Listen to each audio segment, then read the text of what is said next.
wa asyhadu anna Muhammadan abduhu wa rasuluh. Allahumma shalli wa sallim wa barik ala Muhammad wa ala alihi wa sahbihi wa man walah. Yang sama-sama kita hormati Ustaz Wahyu Rahman sebagai Kepala Bidang Perekonomian, Ketua Bidang Perekonomian. Saya harus divaksin lagi. Dan pengurus DPP lainnya.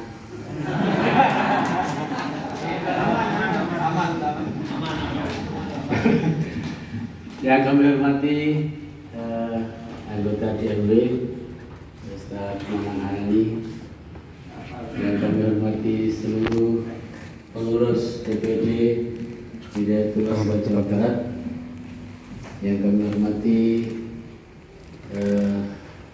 Orpen Pemuda dan Musida, ya, serta seluruh panitia dan kawan-kawan di DPW Jawa Barat.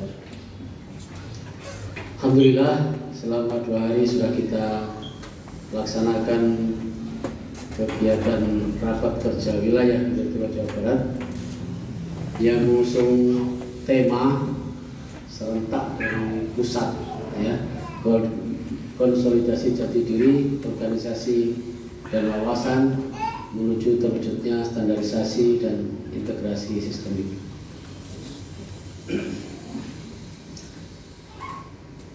Standarisasi atau konsolidasi jati diri ini memang satu hal yang harus senantiasa kita lakukan dan senantiasa kita hidupkan, ya, kita kuatkan supaya seluruh kader kita ini semakin memahami tentang jati diri Hidayatullah. Ada berapa Ustaz? Ada 6 jati diri Hidayatullah. Yang pertama, sistematika wahyu. Yang kedua, Ahlus Sunnah wal Jamaah. Yang ketiga, Al-Rokal Jihadiyah Islamiyah. Yang keempat, lima Muslimin. Keenam, alhamdulillah sudah dihafalkan minimal, ya, minimal sudah hafal. Judulnya 6 jati diri Hidayatullah. Dan ini kemudian harus kita pahami secara bersama-sama jati diri Hidayatullah ini supaya kita memang betul-betul menapaki perjalanan ini dengan percaya diri. Beberapa saat yang lalu, tahun-tahun yang lalu kan Ustaz Ulama sering ceramah, ya. Dari mana? Artinya tidak percaya diri kita menyebut Hidayatullah itu. Tapi dengan memahami jati diri Hidayatullah, maka diharapkan kita semakin percaya diri menyampaikan keberadaan kita ini di tengah-tengah masyarakat, di tengah umat. Bahwa Hidayatullah itu menggunakan konsep, ya, manhaj sistematika wahyu. Yang kemudian yang kedua adalah Ahlus Sunnah wal Jamaah. Itu di jadwal bayani kan sudah dijelaskan semua itu, ya, sehingga kita semakin memahami, ya, tentang Ahlus Sunnah wal Jamaah. Mari sampaikan bahwa menurut kita kan gitu, ya, menurut kita bahwa yang betul-betul Ahlus Sunnah wal Jamaah, ya, kita, ya, kita. Artinya sesuai dengan definisi-definisi secara bahasa, ya, dan secara kondisi waktu itu ketika munculnya hadis itu, ya, memang seperti jamaah inilah yang diharapkan, ya, yang dimaksud dengan Ahlus Sunnah wal Jamaah itu.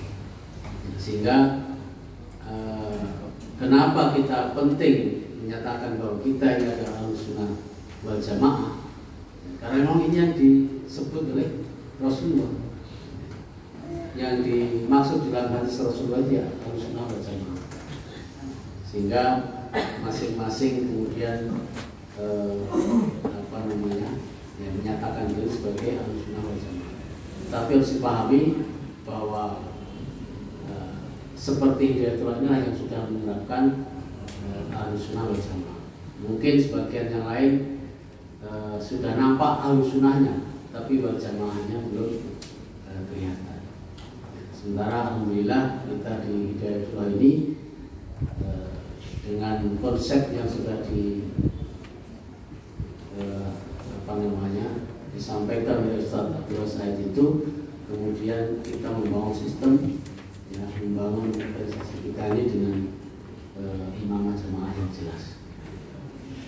Dan kemudian konsep-konsep yang lain terkait dengan jati diri ini memang harus kita pahami dan kita implementasikan dalam kehidupan kita sehari-hari. Inilah pentingnya agar supaya konsolidasi jati diri ini senantiasa terus kita hidupkan, sehingga dalam setiap kesempatan, setiap pertemuan, maka jati diri Hidayatul harus menjadi pokok bahasan, ya, yang utama dalam setiap apapun agenda acara kita ini. Baik para saudara sekalian, supaya tidak berpanjang proses pembentukan ini, berikutnya yang saya sampaikan adalah terkait dengan program-program yang sudah kita rumuskan. Ya, mudah-mudahan yang pertama bisa kita lakukan semuanya, ya. Dan mohon untuk menjadi perhatian seluruh DPW dan DPD, ya, terutama terkait dengan SDI. SDI, sumber daya insan ini masih menjadi problem bagi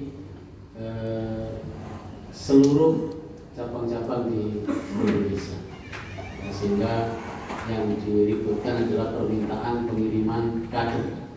Ya. Terakhir kemarin waktu hari kita mengikuti acara ini, ada pengurus DPW yang ditagih diminta ke Palembang. Setahun yang lalu beliau janji siap ke Palembang, setahun aja di Jawa, ditagih diminta. Ya, saya bilang kapan? Bilangnya saat mintanya tahun depan. Oh ya, itu tahun depan aja dikonfirmasi lagi. Tahun depannya bilangnya sudah tahun kemarin, tapi tahun depannya kan masih besok. Artinya apa? Memang di semua wilayah, semua daerah kita ini membutuhkan kader. Ya, sehingga teman-teman harapannya perhatikan memperhatikan secara serius tentang rekrutmen ini.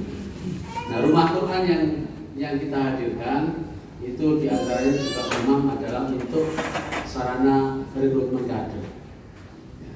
Ada 3 sebenarnya untuk membuat rumah Quran ini. Yang pertama adalah rumah Quran kader, ya, yang memang dikelola oleh kader. Yang kedua bermitra.